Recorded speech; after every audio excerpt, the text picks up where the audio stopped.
When we originally started doing Only Weird Games here on KCSN, it was a little bit of a strange adjustment for us to be able to see each other on video for the sake of the voyeurs that have now learned that they can watch Only Weird Games. That was an adjustment. I have no idea what today's about to bring. Thanks for listening to KC Sports Network, proudly presented by Emprise Bank. If you're thinking about starting a business or know someone who is, check out Emprise Bank's SBA loans. It's always good to know your options, and they can be your partner in possible. Perfect. My watch starts talking. Seth is coughing. Welcome to the first ever edition of Only Weird Games live and in person. Seth was in town for Chiefs Raiders, so we are all here in the KCSN offices to do this show in person for the first and hopefully final time. Joshua Brisco, Seth Keysor, Nate Taylor. I've never been able to slap him on the shoulder when we're getting the show going. Fellas, Chiefs game notwithstanding, how are you feeling? Well, it's snowing, ladies and gentlemen, in Kansas City, and we only have one man to blame for this. He's right here. Hang on. I'm tweeting pictures of you guys. Yes. Okay, I apologize. I don't always know the extent of my power, and the drive down was lovely. Not the drive down to the studio today. No, not the drive down to the studio. Explicitly not lovely. No, I'm so late. You guys are so full of grace, and I did bring the weather with me. Yes. And by so full of grace, dear voyeurs and watchers, just know they were so mean to me. I'm so glad we're live now because they're gonna pretend to like me again. And I guess. it was an experience, but you know what? I'm gonna eat some good food after this. It's gonna be all right. This is also pretty much how you could sum up yesterday. It was an experience. We did have some good food at some point, and I hope that today, at bare minimum, is a narrow victory. Let's talk about it. And an amazing thing that we have not yet discussed with the three of us is that the Kansas City Chiefs have clinched a playoff spot for the 10th consecutive season. That in and of itself is an unbelievable thing. Obviously, the AFC West still pending. But in any other context, if yesterday's game was even slightly normal, I think we'd just be talking about what an amazing decade of Chiefs football it's been. Instead, you've got a gray hair. You've got a gray hair. Yeah, I got gray hair. I got gray hairs in here, kids. In here, baby. The games are only Don't ever zoom, weird. Tucker. Don't zoom on. Okay. He has a commanding presence in person. He does. Look, this is why we hired him when we did. I wasn't even tempted to interrupt you, and I got to tell you, I've known you for like 7 years, and I don't know if that's ever happened before. Yeah, we have each done radio together in person a handful of times. Mm-hmm. The three of us all together here, I think I am just always sort of in the back of my head. I always believe that if I don't power through and just lay down the tracks for this railroad, that eventually we're going off-roading, and that'll happen within the first 10 minutes. But I felt pretty good about have you setting the standard. Have you seen Asteroid City? I have many times. Many times. Did you see where the ramp was? Yeah, that's exactly right. That's exactly right. A reference we can all enjoy, but one that I certainly do very much. Obviously, we both love that movie. You'll see it at some point. Yeah. You want to come over to my place, watch Asteroid City after this? I kind of do. Does that mean I don't have to drive anywhere? Yes. It does. I live pretty close to here compared to you, at least. Yeah. So think about this. To your point, Josh, they have a decade of excellence, right? A decade of always being in the most important games when it matters most, right? Mm-hmm. In January, obviously, there's a run midway through that decade that now includes February. Amazon put the graphic up. As Patrick Mahomes in his most stoic nature walks off the field. Hey, kids, they just set an NFL record. The NFL's been around for 105 years. 105 years. Hey, kids, they've won 14 games in a row that are one-score games. They've done them in a myriad of ways, which is why this show is called what it's called. Yep. And nobody cares. No. Nobody. And both of you obviously were at the game in different capacities. Seth, you have some stories from Arrowhead you've already written about, and the Chief in the North newsletter, mnchiefsfan.substack.com. You can read there. That's okay. I'll figure out all the cameras at some point. And Nate, of course, has already written about it in The Athletic at the nytimes.com. I can't go to theathletic.com. Thank you, mothership. But in your respective motherships, you've already put pen to digital paper I'm curious about what the experiences were like from the different vantage points. Nate, you can go first since you got to kind of, we talked a little bit about this last week with the Panthers game. Andy Reid in the post-game clip talks about don't hang your head. These wins are hard to come by. And then I think yesterday's game was less satisfying than the Panthers game in many, many, many ways. What was it like in the locker room and the post-game press conferences yesterday? So if I believe that the Carolina game on Sunday was the low point of the season, despite them winning, well, you can only go up from here, right? Did they even take a step? I don't know. So there was a lot of emotion because they were so dejected about how they performed. The fact that they had to win the game on the last snap. Well, this time, kids, they won the game on the second to last snap, and they're just muted. One, you're pretty fast and loose with one. Yeah, they took a knee. They failed to lose. Hey, Seth, it's called victory formation. I don't know if we've seen it all year, but they were in it for one snap. They were in the vicinity. They happened to be the other team on the field while another team lost. Yes, yes. I mean, true. So I feel like now they're more muted. There was more of a visceral reaction. Obviously, that's what I wrote coming out of Carolina. Just the fact that everybody was just. It was a win, but it felt like a loss. Obviously, it felt like the lowest point of the season. Yesterday, dudes were just like, okay, we made the playoffs. That is, we literally checked the first goal off the list. Hey, man, just wake me up when it's January. Hey, man, just wake me up when, like, the games are a little bit more interesting. Hey, that's how they played, too. Yeah. Andy Reid in his post-game, message was like, hey, you're gonna get some extra days. I think he said, "Be smart. Don't get into trouble." Yeah. Coach, this is what? This is not a high school team. No. But what else are you supposed to say? Because I just feel like their emotions have been muted. They squandered a 16-3 lead, and I just don't get the sense that for a lot of guys on the team.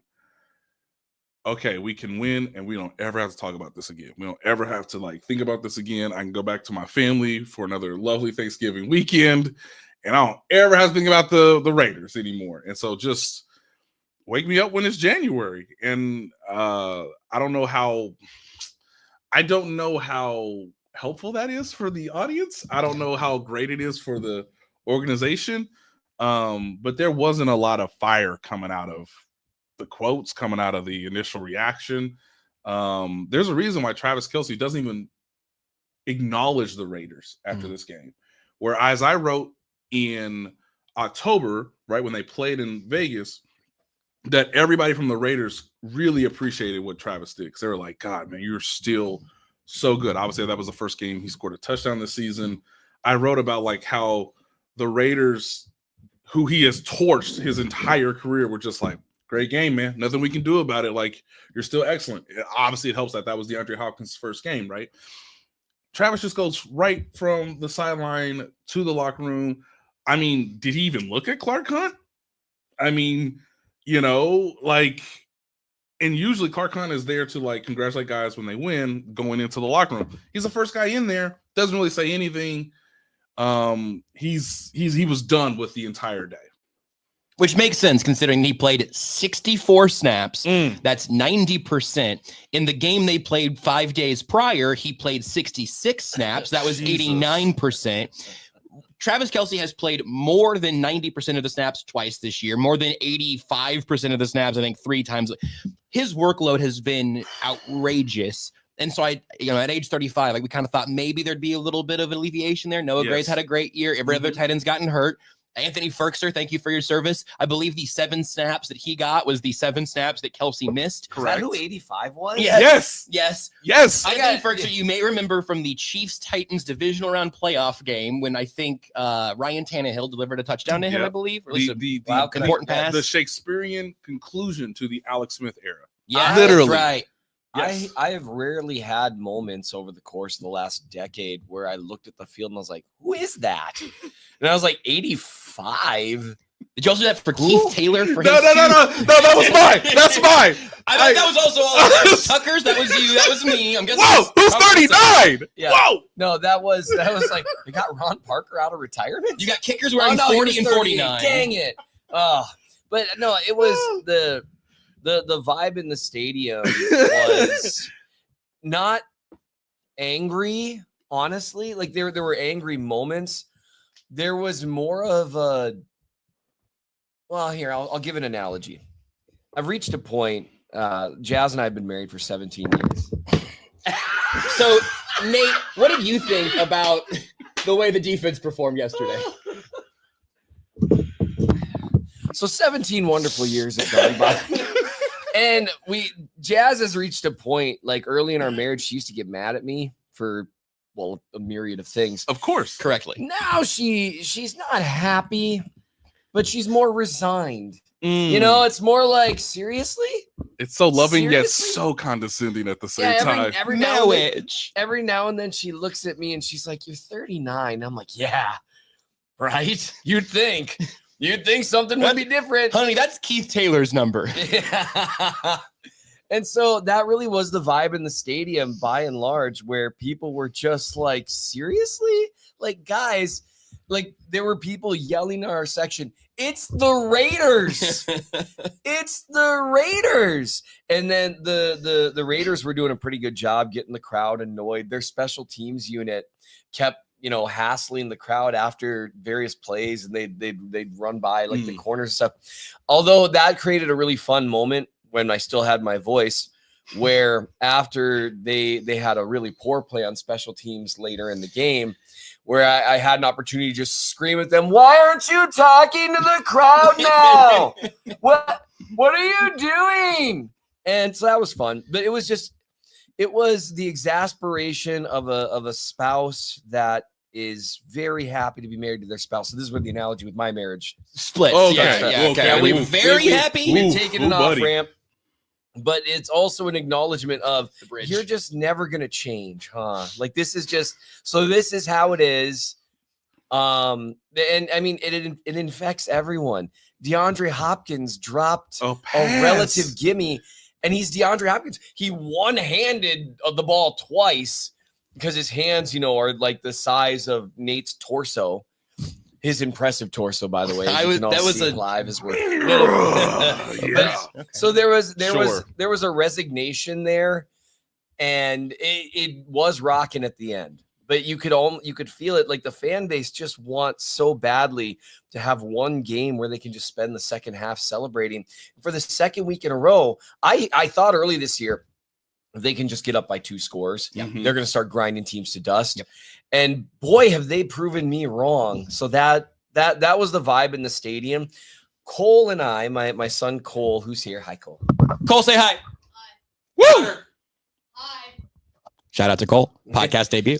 And so, like when the Chiefs had the ball and the Raiders inexplicably called the time, and like the dumbest thing that any head coach did in that game for at least 5 minutes. Yeah. Oh yeah. If that. I was just like, really 5 minutes.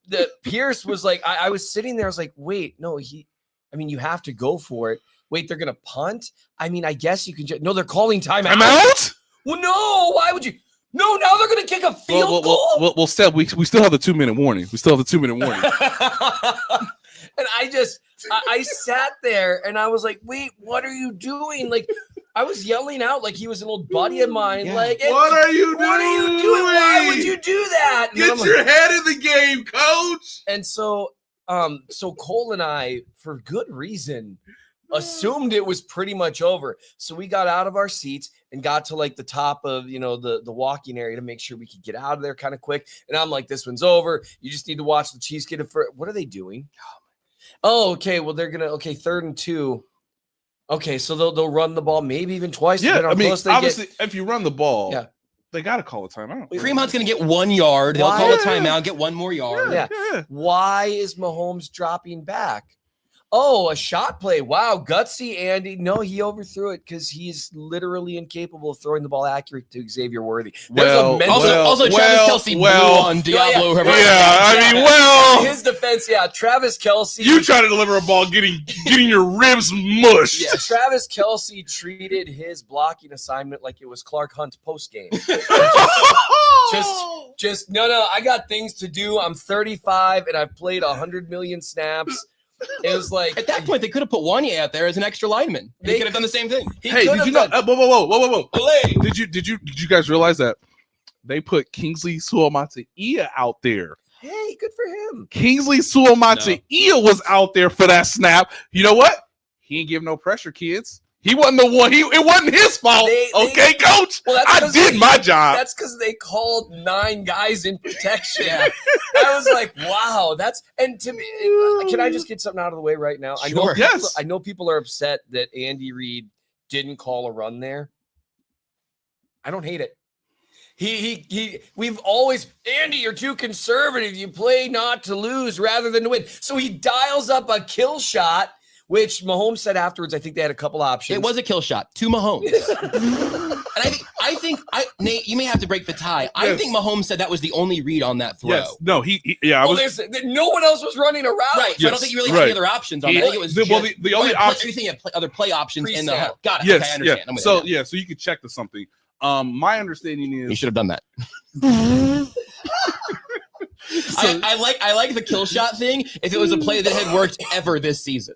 Or if you thought, you know what, I think Patrick Mahomes have 1.5 seconds to get this off before he loses a rib. Well, that's just it. They died. They had 9 guys in protection. I'm looking at it right now, kids. One route, right? Joe Tooney, Mike Caliendo, Creed Humphrey, Trey Smith, Jawan Taylor, Kingsley Suamataia, Noah Gray is your initial tight end, and then Kelce, who's at the fullback position, because obviously he motions from fullback obviously to the actual end of the line, right? So it's hilarious.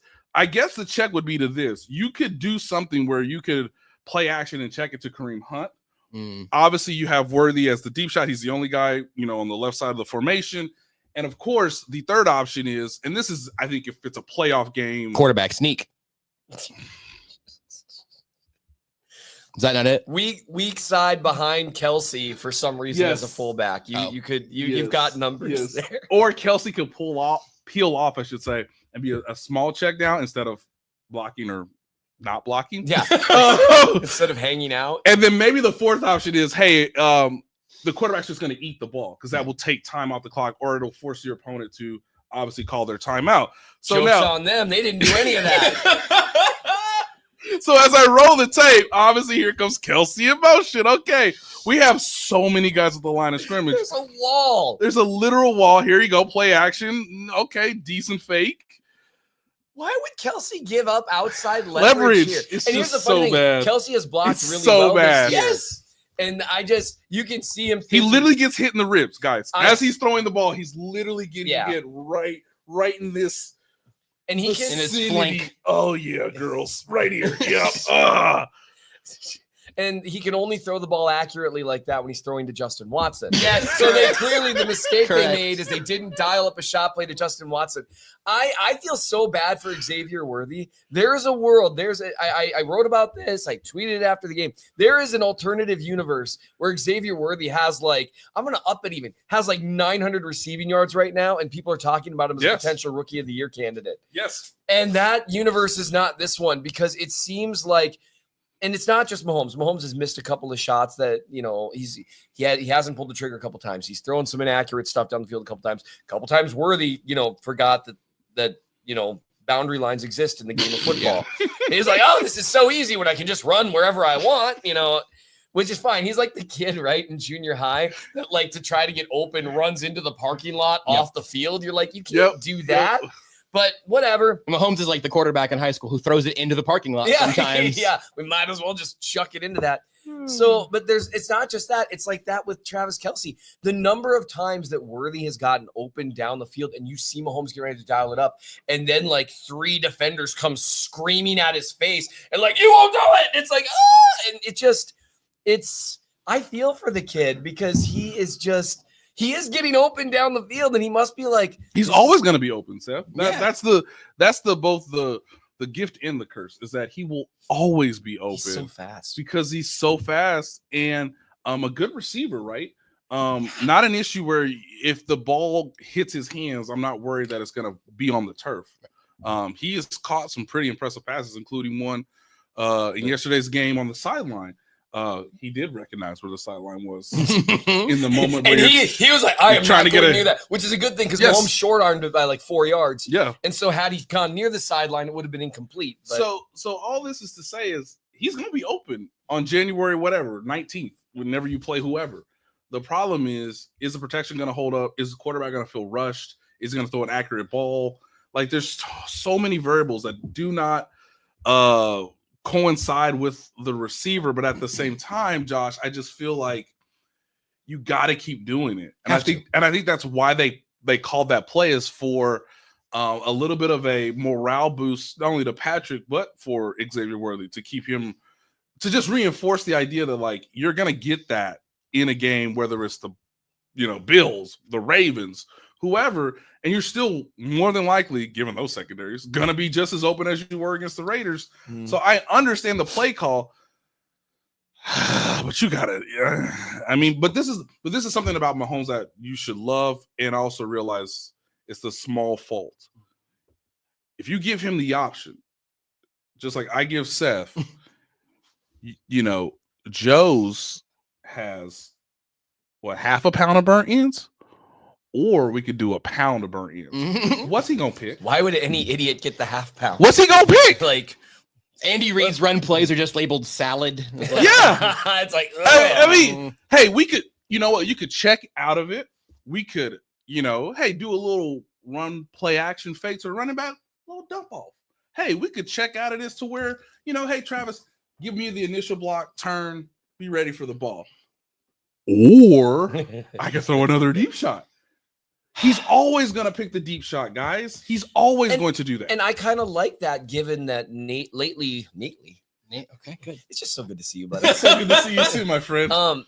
It's just lately, the last couple of years, it's been a lot more check down stuff, which makes sense. It's the way defenses are playing them. I get it. He's a smarter quarterback now than he was. It's good to see that he's still got that in him. It's like, man, they're playing single on Worthy. They don't have a safety over the top. They are selling out for the run, to be fair. Oh, yeah. The Raiders are selling out. Right. And there's a lot of people that want to talk about play calls in terms of them not running the ball enough. The times they ran the ball, other than one run by Pacheco, it went very, very poorly.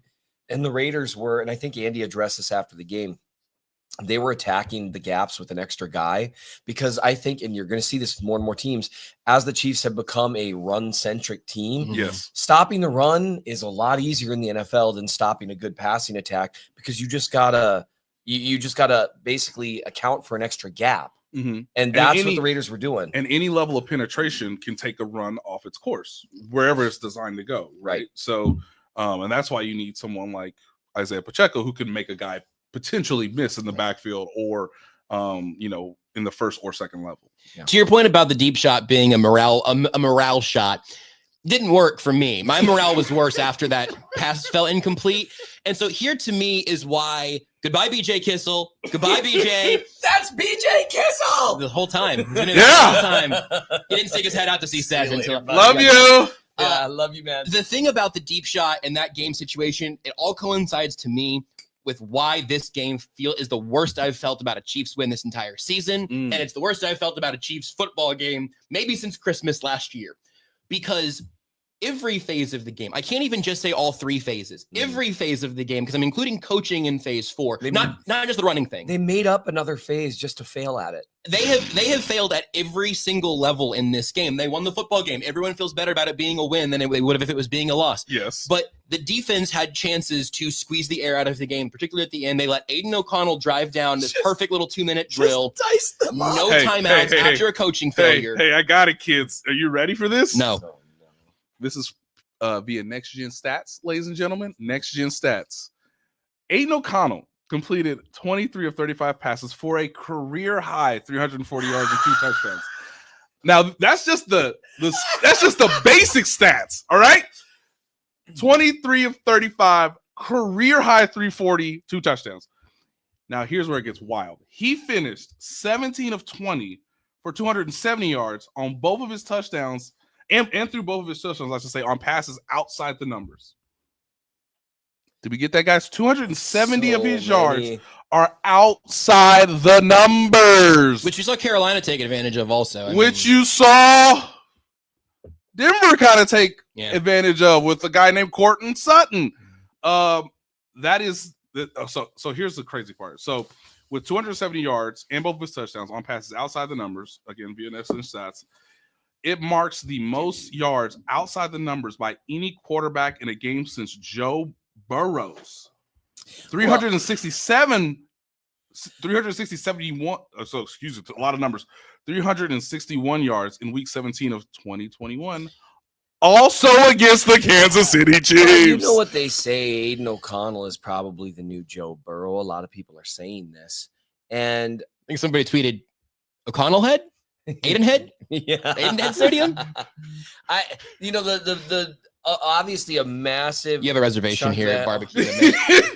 Ooh, starts in 30 minutes. I should probably eat that. So I think they're probably gonna be a little late. Aiden O'Connell completed 4 of his 5 passes, 20 yards or more, on deep passes, past the line of scrimmage, where the ball traveled 20 yards or more. This is largely where it came though. It's the 2-minute drill and a couple of deep bombs. This game was 16-3. Yes. It was 16-3. I tweeted and people rightfully were, giving it back to me over the course of the game. At 16-3, as if this game goes to overtime, you can blame me. But if the Chiefs score one more touchdown, this game is over. Yes. They didn't score one more touchdown. I said this offense has no juice outside of Brock Bowers. Brock Bowers was the thing that kept that offense moving late in the game. With Jacoby Myers had a couple of good reps and Aiden O'Connell played good, especially that last drive.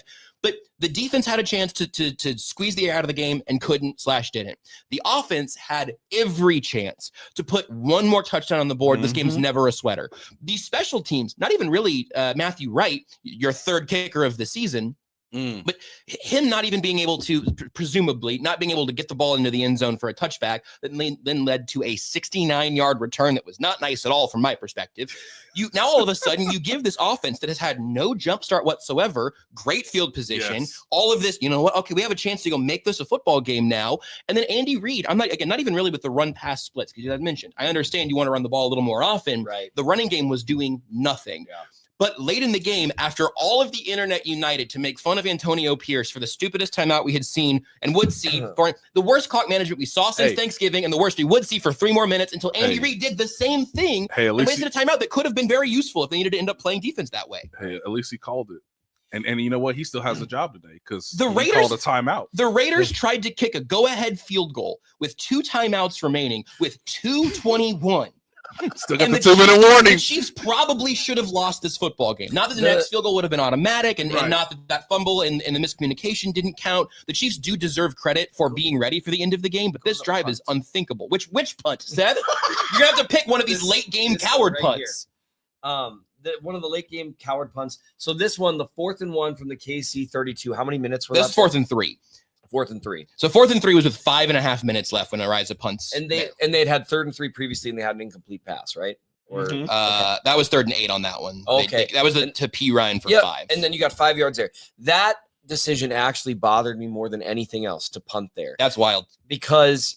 Well, I mean, at the end, it was just like it was so baffling. I had no hope that he would punt that or that he would run the ball there. Well, here's what's so interesting to me is they chose, knowing the amount of time there was left, to give the Raiders a long field. Yes. Yeah. And it's like, nope, that's not what you want. You want to put yourself in a position to where if they've got a short field, they need to get a couple first downs, and then they'll score if they do that, or they'll kick a field goal quickly and you get the ball back. And I understand that's not like a trust your defense moment, but the defense, which I feel for the defense, because for 3 quarters, they gave the offense so many chances to go up by like 30. And the offense was just like, nah, man. Pass. Can I just read this real quick of the 2? Here are the 2 times the defense ended up giving up touchdowns.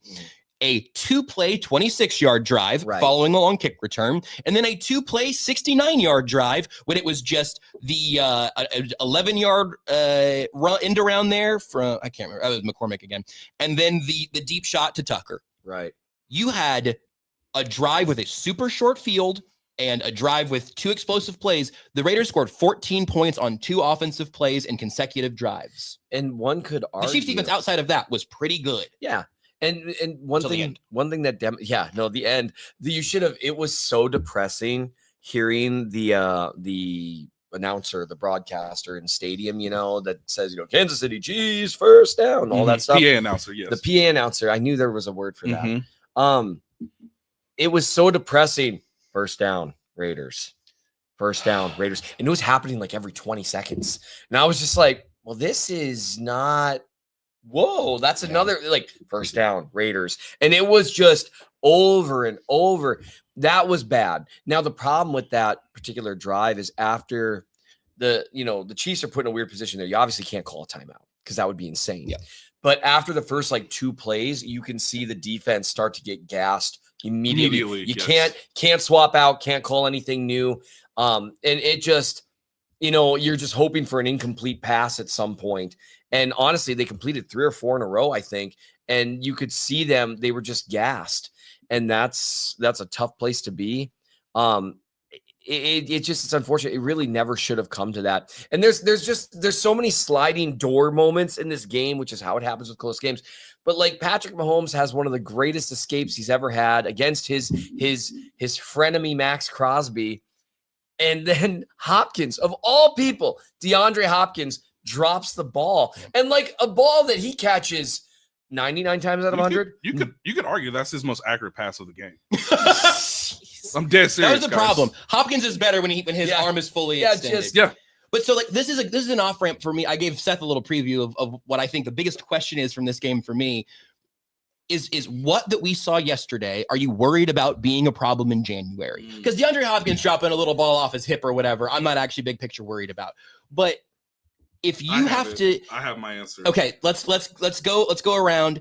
We'll go Seth, Nate, and then I've got one. But if there's one thing from today that I also like both sides of this coin, really. One thing from yesterday that you are worried about being around in January, and one thing that you think some people are worried about that you're not worried about in January. Okay. Where would you start, Seth? Those outside. Let's take a break. Shop Chiefs tickets and more with no fees. Plus, save big with code KCSN at ticketsforless.com, the official ticket provider of KC Sports Network. Comment section scroll so I can see people warning me because we definitely don't. I should have known as soon as you were like, Seth first. I should have known because it's like I thought you might catch it. I thought you might have seen it coming. I never get to talk first. I thought my cover zero blitzes were getting a little stale, but it had been a long time since I pulled a blitz up from somewhere. Yeah, no, it's always the slot, and this time the safety came from the other end, and I was just standing there. Frozen. Now, guys, I want to call one other play that we're well familiar with at this point. We're all in person, which means our audio is all synced up, which means we can say 3 beautiful words and 3 perfect moments of absolute unison. Because I'm about to tell these good people about what they can get from Manscaped. But you know what you're going to do with your materials from Manscaped? That's right. You are going to handle your business within the confines of a loving marriage. You can shave your face if you're not married, or balls. I'm sorry, what? Something happened? Manscaped. Using our code KC Sports at manscaped.com, you can get the deal of the holidays. Head over to manscaped.com and join the over 11 million men worldwide who trust Manscaped by using code KC Sports for 20% off and free shipping. KC Sports, 20% off and free shipping. I shave my face with a Manscaped face beard trimmer, which I was allowed to do without submitting my proof of marriage, and you are too. You want to go dive into the goods here a little bit? You get the Chairman Pro. That's armed with not 1, but 2 interchangeable skin-safe blade heads. You can think of them as your grooming superheroes. The skin-safe 4-blade foils there for you when you want to keep that baby's bottom smooth, and the skin-safe stubble trimmer for when you want to keep that stubble sensation and just clean it up a little bit. You've got options at Manscaped. You've got range. They've got all of these products, and we've got a special deal for you. Get the Chairman Pro today and experience a shave that's as smooth as you deserve. Get 20% off and free shipping with code KC Sports at manscaped.com. That's 20% off and free shipping with the code KC Sports at manscaped.com. And you too can have a face as buttery smooth as Seth Keysor's. I was sitting there thinking the whole time about stroking your beard while you talk, and I was like, I can't do that. And then I don't know why, but I knew about 5 seconds before he does, like, he's going to touch my face. I decided about 5 seconds prior that I was going to touch your face. Should we do this like a video vixen? Yes. Hip hop style, where we just go, oh my God. This could be you. Listen to the beat drop. All you need is Manscaped and the ability to grow facial hair of a 13-year-old boy, and you too could look like this. But even for actual men that have gone through puberty, Manscaped can help you handle your business. Actually, I can prove it. No. Yeah. Not only my. Hey, you guys are wearing pants. Hey, fellas, do me a favor. Find you a lady as loyal to you as Manscaped is loyal to us. Indeed. We could all be so lucky. What are you loyal to with the Kansas City Chiefs in terms of what may or may not be a problem come January? Seth, I think you deserve it. You go first. I'm so glad that you reminded me what the question was. Me too. How'd you been like, so Seth, what do you think? I'd have said, So for me, we're picking the thing that does actually worry me for January. I'd say one of like we can Do one of each. Yeah. Which one did you have lined up first, Nate? Which one were you thinking something that you are worried about, big picture? I have both. You want me to do both? No, so that Seth so can understand what the question is. Remind Seth yet again what the question. No, go ahead. It's something that you are worried about in January, and then we'll do something you're not. Something that I am worried about in January is the consistency of the pass rush.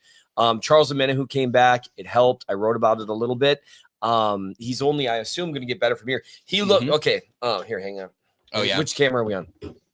Straight down the middle there. Yeah. Charles Omenihu, Oh yeah. Thank you. Get out of here. Get out of here. Thank you. I've taken off my glasses to really underscore the importance of this. Charles Omenihu, a mere 11 months following tearing his ACL, came in and played, I believe it was approximately 35 snaps for the Kansas City Chiefs football team, defying the expectations of many, including myself, in terms of how quickly he would be able to come back, and not only come back, but be an impact player. Now, I know what you might be thinking. You might be thinking, Seth, didn't you say that late November is when you thought he'd be back? Well, we're going to ignore that for right now. And I just want to say that it is great to have Charles Omenihu back and as the part of the complementary pass rush, because he's a really good football player. And not only does he help with the pass rush, but he also helps stop the run game. All right, fellas, the danger zone has ended. I've tried to end Josh, you can stop playing blitz. The Seahawks logo. It's the best. Oh. Man, blitz really does rule that game. Like after plays end and you're just like jackhammering guys into the ground. The 90s and early 2000s were a very different era of problematic football. One could add. Yeah, one could say like no.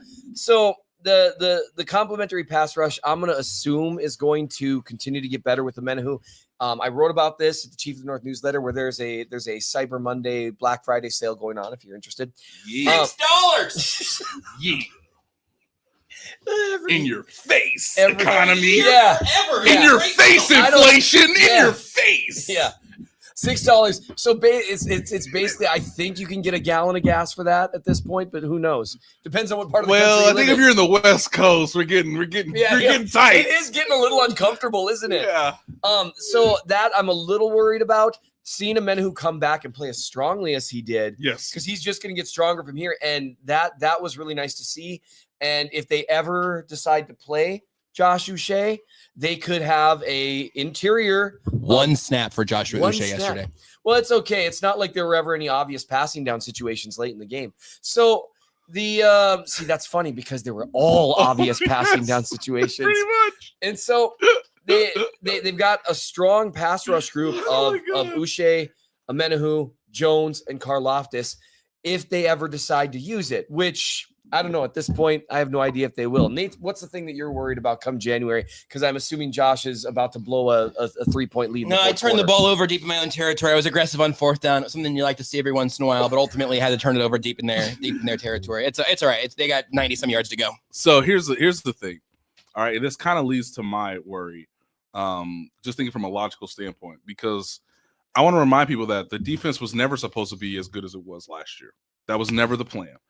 When the offseason was finished, ladies and gentlemen, the plan was for the defense to be good, but not excellent like they were last year. I'm going to engage 7 over here. You lose Willie Gay. You could lose L'Jarius Sneed. You could lose Mike Edwards. Don't do that. This defense was not supposed to be top 5. Yeah. It was not, okay? And I think people's expectations need to be reasonable with that. Which leads me to my worry. If you knew the defense wasn't supposed to be excellent, if you brought as many guys back as you could, hey, you drafted Jaden Hicks. That seems to be a very good pick, but, his role is going to be small. He hangs out too much with Joshua Uche, or? You trade for Joshua Uche. You get Charles Omenihu back.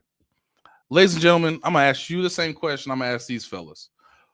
Does Steve Spagnolo know in his heart who his best 11 players are? I think he knows who they are. I think he I think he's in denial of who they are, though, because the problem is he's got different guys that are good at different things. Correct. And this reminds me of 2021.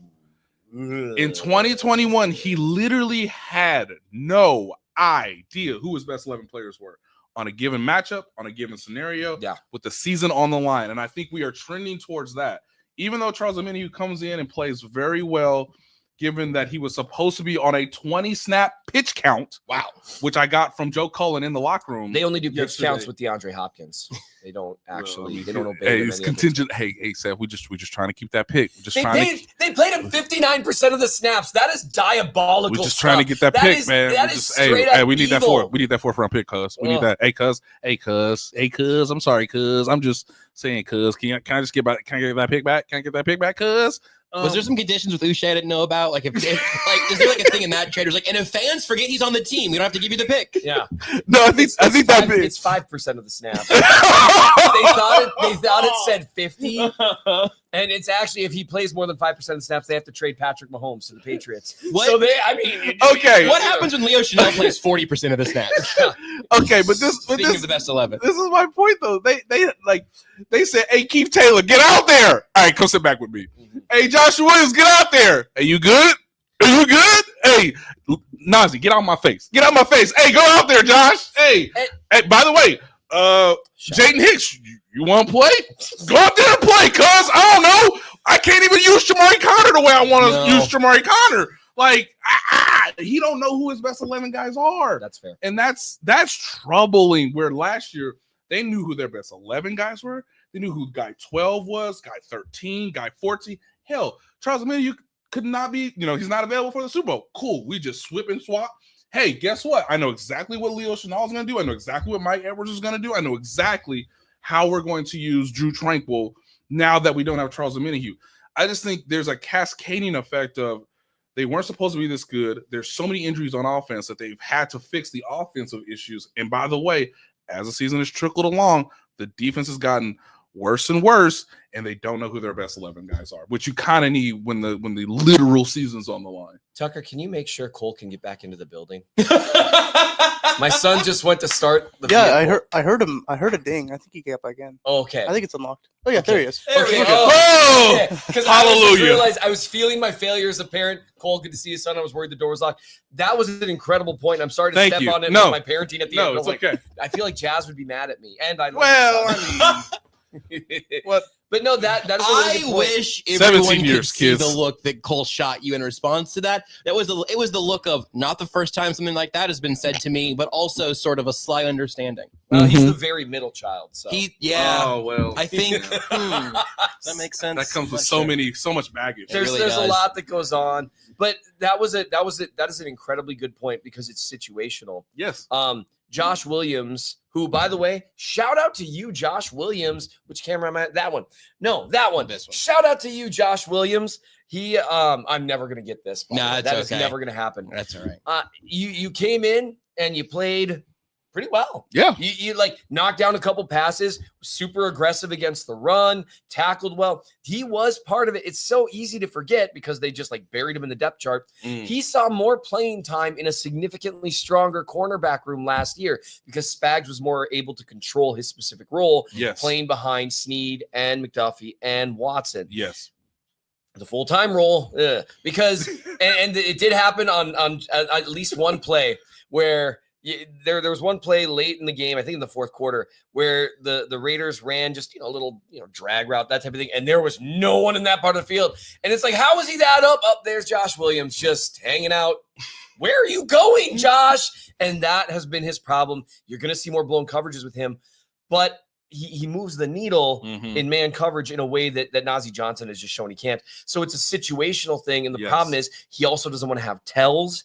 And so it's like, okay, we can put Shamari Connor in the slot, but not if we're playing man coverage because, especially if we're not playing a man match thing that might eventually – because then what teams have been doing when they recognize that is, we're going to get a slot receiver in and we're going to take advantage of it. Yep. That's a really good one, probably better than mine, honestly. I'm going to go ahead and take as something that maybe we won't be worried about in January because I think those are the two biggest ones, and we've only got so much time. Seth's hungry. I can hear his stomach growling over here just thinking about burn-ins.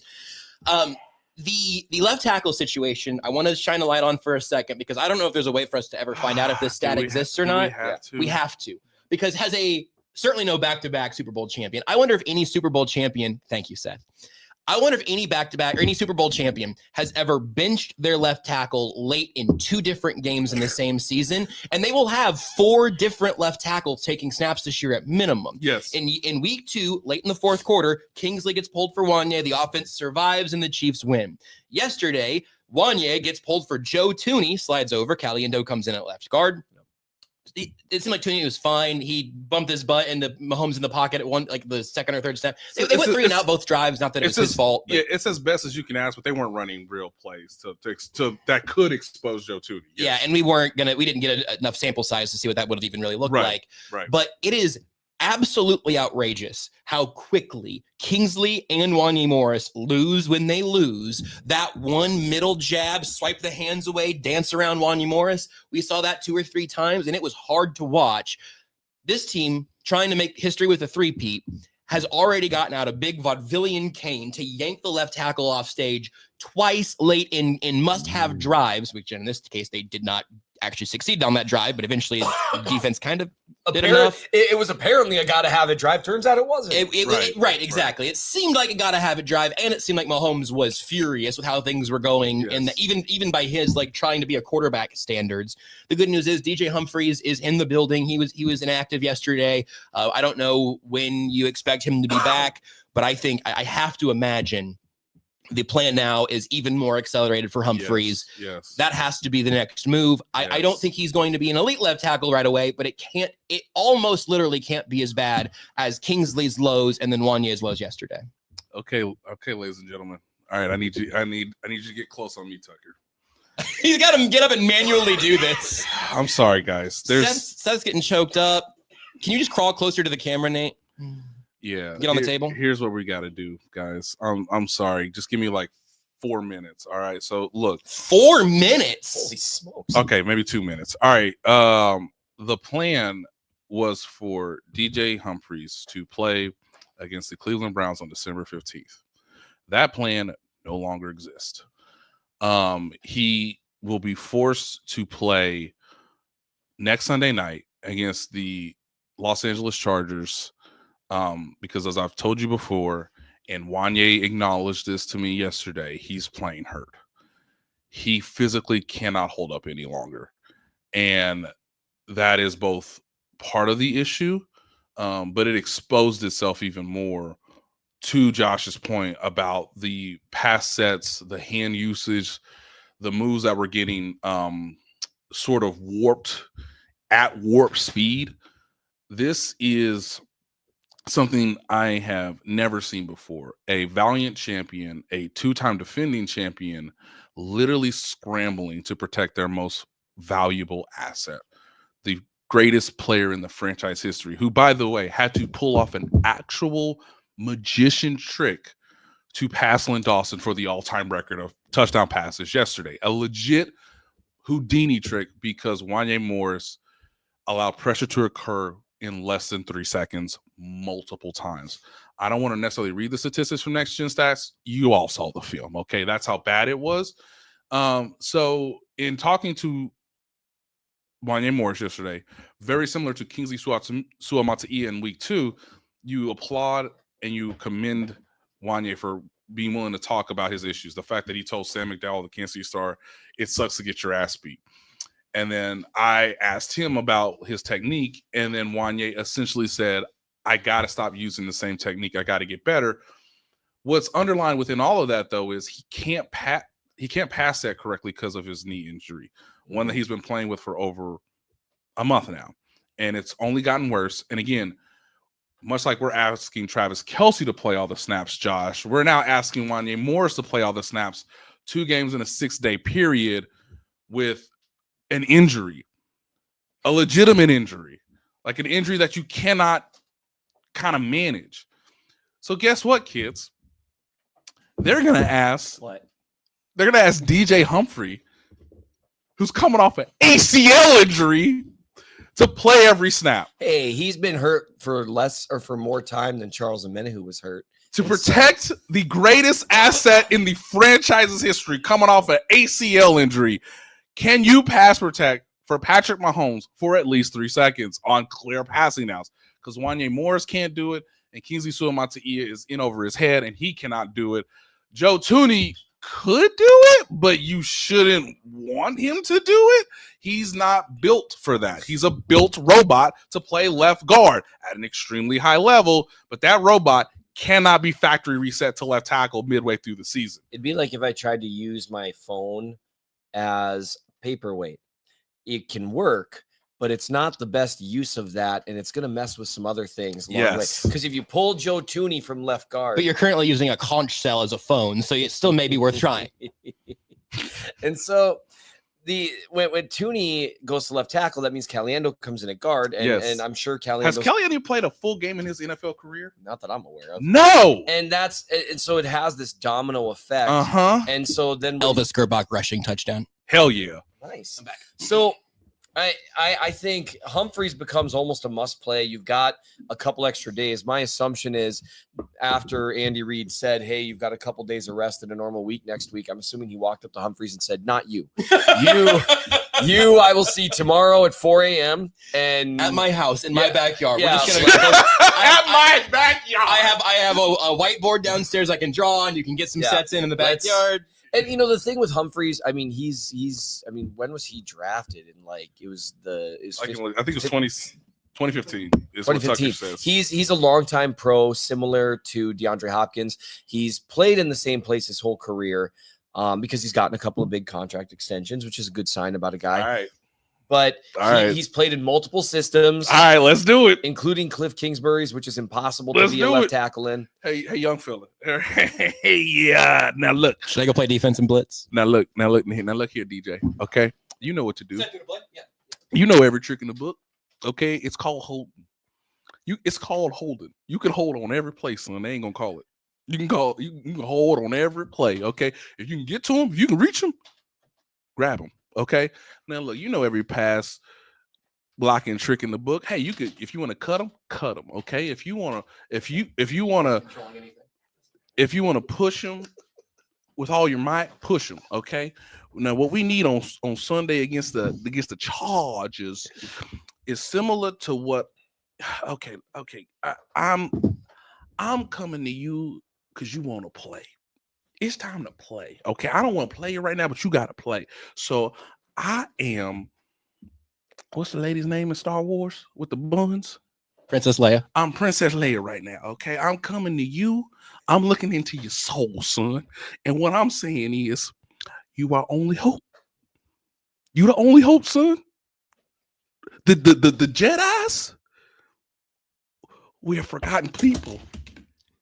I think it's Jedi when it's plural too. Seth, I have a new pack. The Rebels, the Rebels. Hey, they built a new and improved. They built a new and improved. That's Death Star. Huge poll. Looks big. It's a Mewtwo EX. That's huge. I got a second one of those. They built a new and improved Death Star. It's called Myles Garrett. The Deather Star. It's called Von Miller. Well, I mean, it's called the Blitz. Okay, there you go. Okay. You are only hope, DJ. Hey, DJ, can you hear me? I know I'm scrambling. You are only hope, son. The thing. Use every trick in the book. My reservation is in 3 minutes. You don't need a reservation for lunch. Relax. I just you still playing Pokemon Go? No. I downloaded that game that you play, and I've dabbled a little bit. Nice. It's a dangerous one because it's really satisfying watching your mobs go attack their mobs. I know. It's a little aggressive. Have you Guys, you can play Bellaccio on mobile. And after the show today, I need to tell you both about Bellaccio. Got you. But my reservation. Oh yeah, that too. I would assume Morris he's been playing hurt. And Yes. obviously it's gotten worse, not better, because he's playing and practicing. My assumption is some rest would do him a world of good. You would think. That's the hope. To where maybe things aren't as dire for him later on in the season. I just right now I don't know what other option they have. Like you said, Morris can't properly pass set, and so he's trying to win with that outside hand. And I mean, pass rushers are smart. They figured out it's like, oh, all I got to do is swipe that outside hand, and you'll never get enough depth. And they tried to account for it by having him take outside leverage and just move guys inside. But eventually, guys are just going to line up wide 9 and just say, well, good luck pushing me inside. Or his now look, his name is called TJ Watt, and he do a wide 11. Okay, wide 11. TJ Watt. He not even on the screen. He when we actually do all runs the in from the sideline. He ain't even on the screen when we do the all 22 Like reviews. Waterboy Okay, style. film reviews. Okay, he does a wide 11. So the thing with Humphreys, a lot really does rise and fall on him being an average pass blocker. That's it. It's all they need. They need a Don Smith. How much prayers has Patrick done since yesterday at 5:00? How much praying has Patrick said, Lord, please let him be okay. Yeah, let him just be good. And he tore his ACL late in the season, not as late as Charles Amena, who came back and played well. I'm going to be saying that many times this week. You know, I even had to write in that, like, that is not what happened. It's so frustrating. It's so frustrating. For those of you listening to this beautiful audio later, Nate just put an L on Seth's forehead. Oh yeah, there's I'm down here.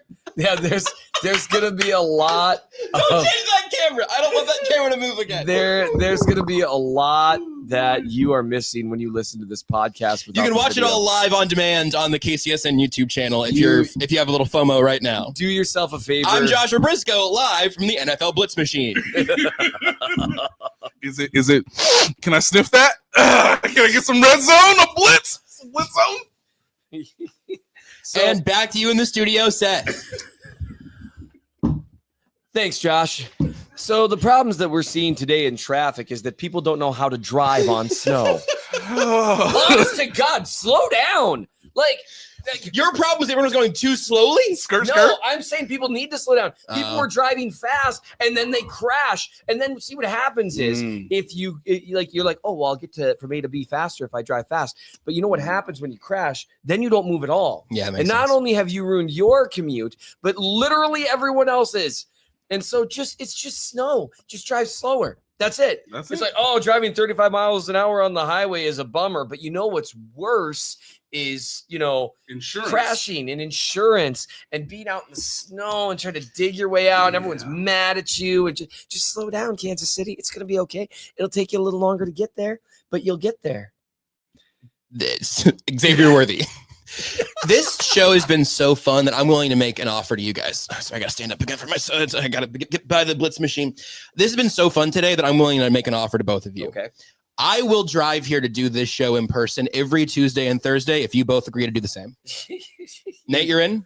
I mean, that's an easy yes for me. Oh man, you guys are gonna start doing it from here, and I'm gonna be this jerk that's on Zoom. Look, well, the Maddie Lane of the group was here. Hey, BJ. How big are those checks getting? let's Thanks again to Manscaped. And if you would like to get Manscaped at manscaped.com, you can use code KC Sports for 20% off and free shipping. And if Manscaped decides they like this format, they can also buy Seth a house. Yeah, 1,000,000%. Buy drinks. I'm drinking you every show. Cole, give me a call. Cole, how interested would you be in your family moving to Kansas City? Good food. Good food. Good food. Whoa. How do your mom would feel? That's a great endorsement. Not well. Not well. Okay, we're gonna have to convince Jazz. We're gonna talk Jazz into it. That's all right. Well, Hey, we know who we know. Another dog. How about another dog? Another dog in Kansas City. Another dog could maybe do. We know how to. Let's go. We know what the negotiation issues are, and we can go from there. That's right. As always, Seth's always kind of been the Chris Jones of this group, and I've always said Jazz is the real Katz brothers of that relationship. No, that's not true. Hey, sit that's next. not true. Hey, Hold on. sit next to me and Tucker, I'm look. gonna get my camera back. And look just, sad. Just flick it to me. It doesn't matter where it's at.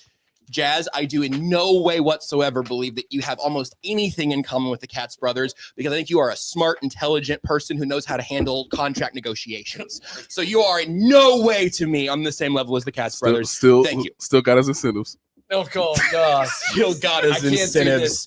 No, this is. I know Chris Jones wants to talk to the NFLPA about all these short weeks and no and an early bye week. Maybe he ought to have the Katz brothers reach out to the NFLPA. But before Seth leaves, we have to hold do on. something. I need to do something, and then you need to do something, right? Okay. Correct. Give me the thing I need to do, Tucker, because I need to tell you all about the KCSN Foundation Raffle. It's the Soul of KC holiday raffle and toy drive. I'll give you what you can do, and then I'll tell you what you can get. All proceeds go towards purchasing presents for Operation Breakthrough.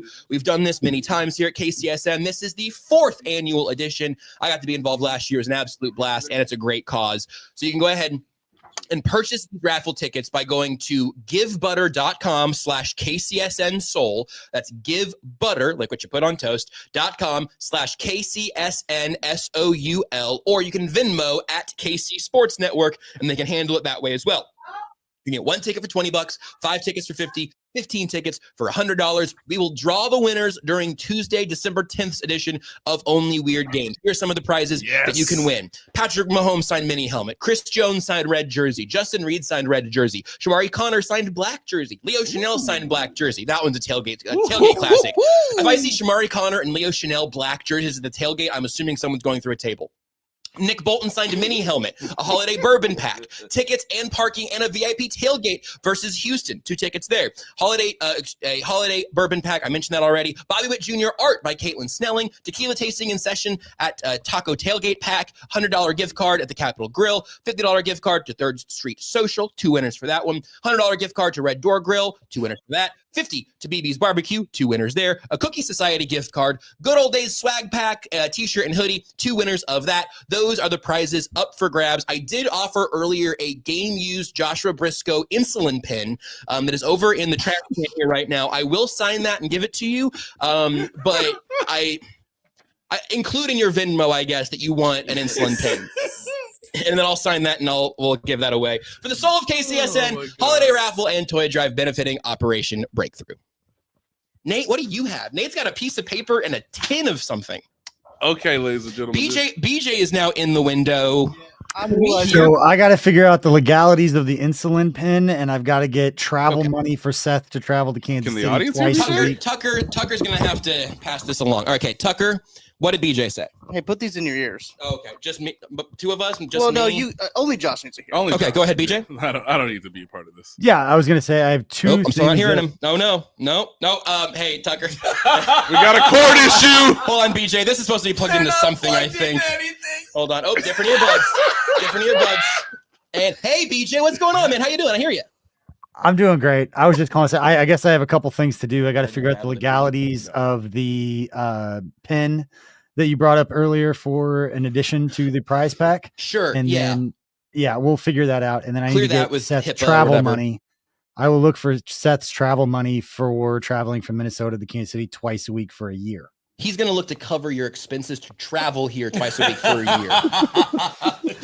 I think what we're going to do is I'll sign away some rights against some like HIPAA things, and then we'll raffle that off on its own. We'll use that for gas money for you to drive down every Tuesday, Thursday. That alone is going to clear. I mean, I would put 1.2, 1.3 mil. I would think so. If I duct tape it to a wall, I think I'd get a Billy. It's true. Thanks, BJ. If you're good to actually help finish the show, I got a blitz game to finish. You guys would be happy to know when I flipped it back on, it was when Nate dropped his glasses and did his Princess Leia. I was like, I texted Tucker. I was like, I don't know what's going on with the show or where it went, but I love where it's headed. Yeah, that's so different than usual, too. When you pop in, you're like, I don't know what's going on with this show, but I guess we have no choice but to let it happen. Thanks, BJ. Right. Enjoy lunch. Sorry you're late, Seth. Safe travels. It is astonishing that almost 4,000 people are watching this, listening. Thank you all once again. I'm hoping Seth just noticed that number because I think you would have gotten nervous a lot earlier. Yes. Thank you all. I am what I am. For the very first in studio Only Weird Games. I don't care. Sorry, bud. I want to end on a sweet note. Something. I want to end on a sweet note, not a hairy note, a sweet note, Josh. Not brought to you by Manscaped. Now I'm gonna read something. I have let Seth review this previously. Wonderful people. We are now going on. I've checked the dates. We are going on year 4 of a tradition that is through Times Ours, not only Weird Games, where Scott McGuire does something that is truly magnificent and wonderful. And it is a level of appreciation from really all of our listeners, voyeurs, that I just want to give a lot of just praise and love. But this is mostly through Scott. But this is kind of an extension to everybody because, again, how are 4,000 people watching this? So Scott sent a letter. He sent something in the mail yesterday. Now, as of his mailing, he thought he could get it to my house prior to kickoff on Black Friday. Unfortunately, that did not occur. I'm not going to say anything else about the United reservation. Yes, exactly. I'm not going to say anything else about the United States Postal Service. But here I am going to read the letter. They're a pretty chill group of people. You should just say stuff. Yeah, from Scott. I love our Postal Service workers and the band named after them. This is from Scott and his wife, Nancy. Great people. Hi, Nate. Another season, and once again, the Chiefs look vulnerable. So media people are saying they can't possibly do the thing. Just like 2 years ago when they traded Tyreek Hill, and so they couldn't possibly do the thing, and then they did the thing.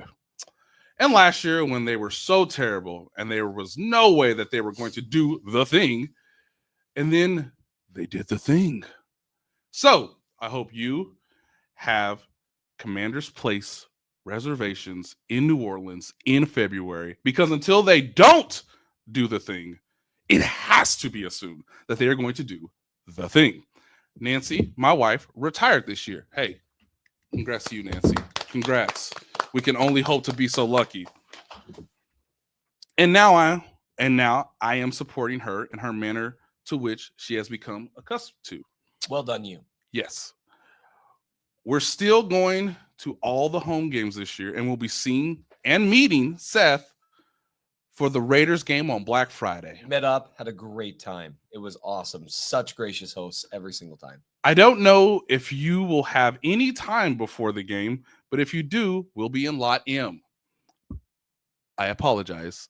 I picked this up literally at 9:30 last night. That's why Nancy was crying during the whole front of my house. I was curious about that. Always appreciate your writing and insight on Only Weird Games. You have a better feel for what the players, coaches, and front office are really thinking more than anyone I have ever seen. Cover the Chiefs, so please don't go anywhere. I promise you I did not tell Scott to write that, nor did I pay him to write that. You mean more than us? He did that out of his old heart. You got to hang out with them. Seth has a gift, or Nate has a gift here. Am I in the letter? Is there a and also James does a great job. Oh! That was my joke. Dang it! James does a great job wrangling you guys in. I was gonna do jokes. I'm so upset you beat me to that joke. We have reached the final paragraph. Enjoy the pecan bars. Yes. They are absolutely, Josh. Yes. Calorie-free, fat-free, what? Sugar-free, what? And vegan. What? You can count on that as much as Brett Beach's press conference a week before the draft. Happy holidays from Scott and Nancy. And ladies and gentlemen, we don't do this often, but you too can see the magnificent glory of not yet consumed pecan bars. I'm going to eat these like Cookie Monster. There's going to be crumbs flying out of my mouth for the next 30 seconds. And me and Cole will probably get out of here immediately before that so that one of us doesn't die. Yes. Yes. As everybody knows, pecan pie, pecan bars are my favorite Thanksgiving dessert. So why are you putting the lid back on, Nate? Okay. Well, I'm just going to hand that to you, good sir. Fantastic. Would you like to share one with me? I really can't. Let's kiss and make up. Let's break bread. Let's break. Yes. Oh, these look incredible. Thank you very much, not just for these, but as Nate said, for anyone who had even the passing thought of, oh, that's cool that they're all doing the show together today. Mm-hmm. It really is very cool to be able to do this with the three of us. Tucker here in the flesh. I'll say it more directly. Well, we need to pay up to make Seth keep doing this. But I'm saying yes, that 2 days after Thanksgiving, the gratefulness that we have for the fact that people did want to see this show and did want to see this happen this way. For everyone who's stuck around through a very chaotic season, hopefully quite a bit of chaos yet to come. Happy holidays. Good to see you guys all in person to get to do this show. And Nate, I guess if you have any other way to get us out of here, you can. Otherwise, I'm going to unzip my pants. Nate took a bite, so I'm going to protect everyone from that. This is the best part of our job. Oh, this is great. These are incredible. This is the best part of my job. Hey, DJ, you're our only hope. Couldn't love seeing these guys more. I'm going to go to my reservation now. Hopefully